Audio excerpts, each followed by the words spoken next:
जय श्री राधे कृष्णा साथियों। मैं भी कृष्णा के यहाँ सारा चैनल में आपका स्वागत करती हूँ। कैसे हैं आप? आपके अच्छे स्वास्थ्य और सुखद जीवन की मंगल कामना करती हूँ। आपके अपने इष्ट देवों को कोटि कोटि नमन करते हुए, बड़ों को प्रणाम करते हुए वीडियो प्रारंभ करते साथियों बात कर लेते हैं होलाष्टक की। हो जाइए सावधान, हो जाइए सतर्क। होलाष्टक प्रारंभ हो रहे हैं।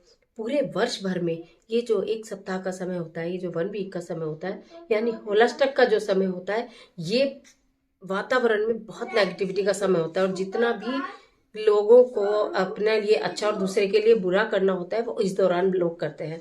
तो ये होलाष्टक कब से लेकर कब तक प्रारंभ हो रहे हैं, क्या कार्य हमें इस होलाष्टक में भूलकर भी नहीं करने चाहिए, क्या कार्य हमें जरूर करने चाहिए, और अपने पूरे परिवार को सुरक्षा चक्र के दायरे में रखने के लिए, अपने पूरे परिवार के भले के लिए, अपने पूरे परिवार पर किसी बुरी नजर का, नेगेटिविटी का साया न पड़े, इसके लिए हमें क्या करना चाहिए। आज की वीडियो में यही सारी जानकारी लेकर मैं आपके बीच में, चलिए झटपट वीडियो प्रारंभ कर लेते हैं। मैं बात कर रही हूँ होलाष्टक की, जो कि 7 मार्च से 13 मार्च तक लगेंगे।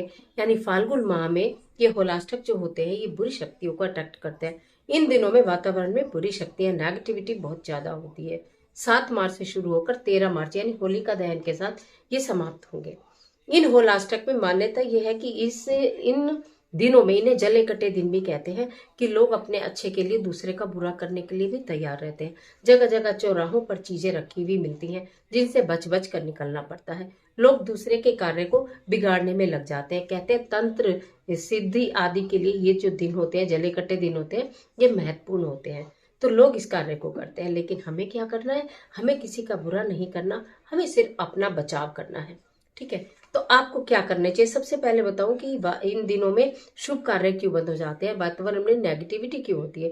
क्योंकि जैसे आप पौराणिक कथाओं के हिसाब से जानते होंगे कि भक्त प्रहलाद को हिरण्यकश्यप ने इन दिनों में अनेकों यातनाएं दी थी। इस समय भगवान श्री हरिविष्णु के परम भक्त प्रहलाद बहुत यातनाएं सहते हैं। तो यदि हम मंत्रों का जाप करते हैं तो उन्हें बल प्राप्त होता है। इसी दौरान जितने भी हमारे ग्रह हैं वो थोड़े से उग्र अवस्था में होते हैं, और हमें शुक्र ग्रह, गुरु ग्रह और सूर्य ग्रह, ये तीनों ग्रह जब उत्तम अवस्था में होते हैं तभी शुभ काम करने चाहिए। ये तीनों ग्रह इस समय उग्र अवस्था में होते हैं, इसलिए शुभ काम बंद हो जाते हैं। कोई मुंडन संस्कार, गृह प्रवेश, जमीन का खरीदना बेचना, विवाह आदि, आना जाना, ये कार्य बंद हो जाते हैं। लेकिन हाँ, शादी की सालगिरह हो या बच्चे का जन्मदिन हो, इसमें कोई मनाही नहीं होती। आपको माता की चौकी करनी हो, हवन करना हो, कीर्तन करना हो, जागरण करना हो, इसमें कोई मनाही नहीं होती। आपको दान करना हो, पुण्य करना हो, इसमें कोई मनाही नहीं होती। जितना ज्यादा आप मंत्र जाप करते हैं उतने ज्यादा आपके वो ग्रह शुभ फल देने लगते हैं, जो ग्रह आपकी कुंडली में कहीं ना कहीं अशुभ फल प्रदान कर रहे हैं। तो अगर किसी योग्य पंडित ने आपकी कुंडली में किसी ग्रह को अशुभ बताया है या कोई ग्रह नीच का बताया है, तो आप उस ग्रह के रिलेटेड मंत्रों का जाप करना प्रारंभ करिए। इन 7 दिनों में जितना ज्यादा आप मंत्रों का जाप कर लेंगे उतने ही ज्यादा आपके ग्रह जो है वो स्ट्रोंग हो जाएंगे। भगवान श्री हरिविष्णु भक्त प्रहलाद की रक्षा कर रहे हैं। भक्त प्रहलाद इस समय परेशानी में है। ओम नमो भगवती वासुदेवाय नमः, ओम नमो भगवती वासुदेवाय नमः मंत्र का जितना जाप कर सकते हैं उतना जाप करिए।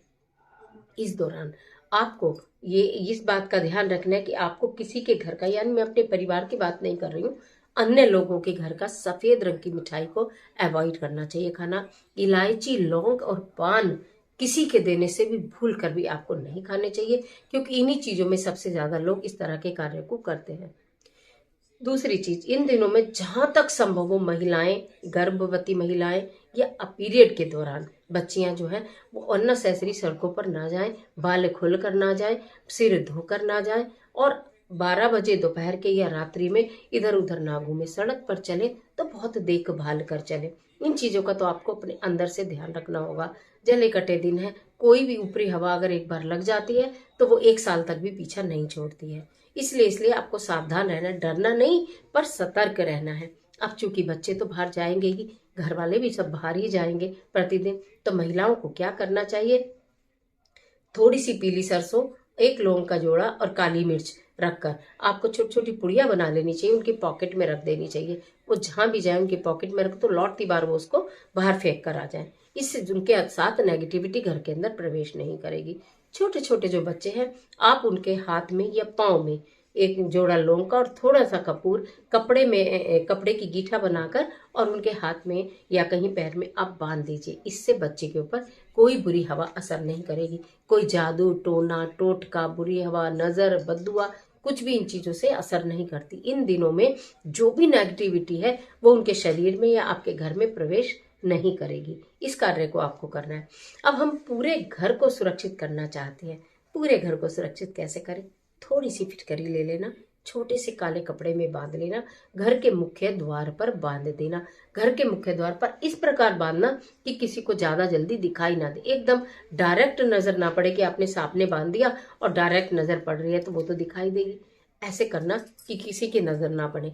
जब वो आप इस तरह से टांग देंगे तो वो जितनी भी बाहर से लोग आ रहे हैं, आपके चाहे मिलने वाले लोग आ रहे हैं, चाहे आपके परिवार के लोग आ रहे हैं, उनके साथ जो भी नेगेटिविटी आ रही है वो फिट करी अपने अंदर उसको सोख लेगी, ऑब्जर्व कर लेगी।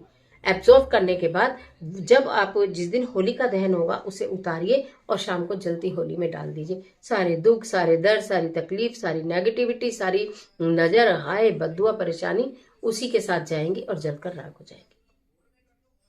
इसलिए होलाष्टक के दिन जो है इनमें बहुत सोच समझ के और संभाल के रहना चाहिए। इसमें भगवत भजन में पूर्ण विश्वास रखना चाहिए, यानी भजन या मंत्र जो कर सके वो जरूर करना चाहिए। शुभ कार्य भूलकर भी नहीं करने चाहिए।